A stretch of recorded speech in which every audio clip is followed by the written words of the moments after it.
Mark 9 takes an interesting twist. A man's been casting out demons in Jesus' name, and the disciples want him to stop. Jesus makes them back off, and he sternly warns them, don't you dare make one of these little ones stumble. Because if you do, you will face a fate worse than having a millstone tied around your neck and you being cast into the sea. The disciples had all of their fingers pointed at this guy, and Jesus turns it around. He says, listen, if your hand causes you to stumble, cut it off. If your foot causes you to stumble, cut it off. If your eye causes you to stumble, get rid of it. Because it would be far better for you to go through life with one hand or one foot or one eye than to be cast into hell where the worm doesn't die and the fire is not quenched. Jesus kind of turned the heat up on these guys. What's he talking about? When you think of hell, sometimes people think about torture. They think about it like it's a place where God sends us because he hates us and he wants to punish us, or a place where we go because we're not good enough to go to heaven. I'm not sure that's the image that we're after here. The word that Jesus uses for hell is Gehenna. A few hundred years before Jesus came on the scene, Jewish rabbis began referring to the final destination of the wicked as Gehenna. And there was kind of a sick joy among the rabbis that they got from telling people that they were headed to Gehenna. Gehenna was a real place. It was a place where that anybody who lived in Jerusalem would have known about. It was a place where they took the garbage. It's a place where they took the bodies of criminals and they threw them there. And as decaying matter does, when it got hot, because there was so much of it, it would ignite fires all over the place. And they were always there. And there was the stench, smoke, garbage. It was an ugly place. We went there. We looked for it and we found it. And we traveled halfway across the state to go to the dump to experience a little bit of hell on earth. It was a great image. Gehenna. Hell on earth.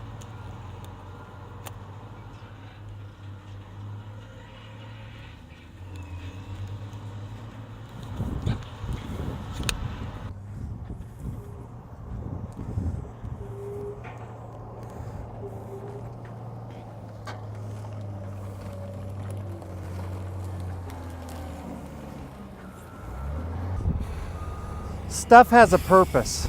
It has a reason that it was created. And all this stuff has a purpose. But what happens when it stops functioning like it's supposed to function? Well, it ends up here in Gehenna. Bags and bags and piles of it. Stuff that somebody had to have this. And then at the end, they just tossed it away. When it lost its purpose. Ooh, Michael Jackson. It ends up here. It's a waste, isn't it? It's a dump. And we had to go a long ways just to find a Gehenna, just to find a landfill, a dump. Because around Hillsboro, they don't have dumps. Look at this fan. That'd be handy in the summertime. We don't have dumps around Hillsboro because nobody wants them around their house. Another reason we don't have landfills around Hillsboro is that we recycle stuff. And recycling is kind of the world's way of saying that it's not a good thing to throw everything away. And what we do when we recycle is we dig through this stuff and we find things that can be used again. We find things that, even though they've lost their initial purpose, they still have usefulness. We find plastic and paper and wood and metal all this stuff, it's recyclable. We can, even though it's lost its initial value, there's still valuable stuff here. It was created for something.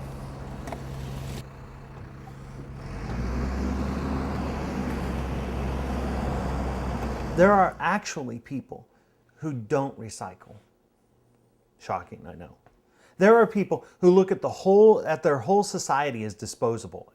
People who actually seem to take pleasure in throwing things away. They say, fill up the landfills. That's what they're for. They say, that's what you do with garbage. There are people who look at people as disposable. They say, fill up hell. Some people deserve to go to hell, and they seem to take joy in throwing people away. They say, fill up hell. That's what it's for.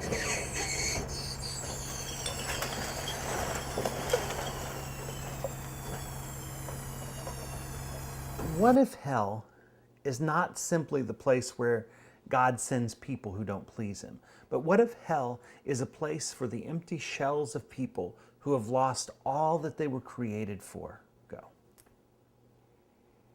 What if it's not so much God's punishment, but the natural result of us losing all of our purpose? Gehenna. It's the place where things without purpose go. Forever. Things we had to have. You know, Jesus came, He came so that we don't have to spend eternity in a place like this. Jesus came in very real ways. Jesus came to recycle humanity. He came to recycle us. He came to restore us. He came to redeem us. You know, He came to recreate us, to take this raw material that we are and make us into something new and make us into something that's valuable. In fact, all of this, the hell talk that Jesus does, all of this Gehenna talk, it's really all aimed at Jesus saying, no matter what you do, don't end up at a place like this. Don't let your life be something that somebody paid so much money for, but it just didn't serve its purpose anymore. So we threw it away.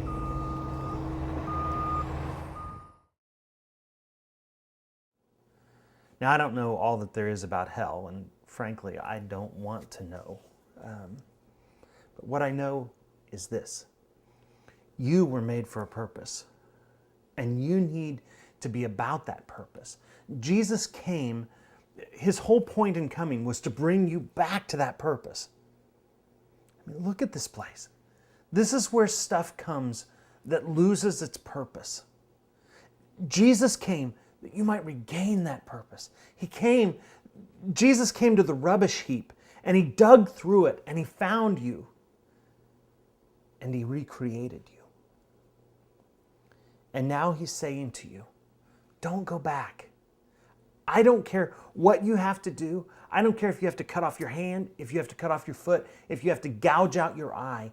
Don't go back. Don't become someone who doesn't become who God created you to be.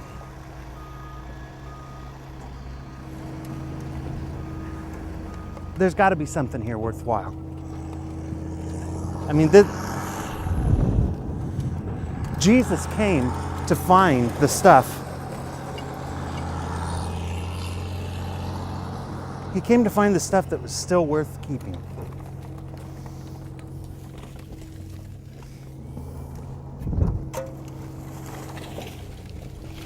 There's still some slaw in there. Dead fly. I don't think that's...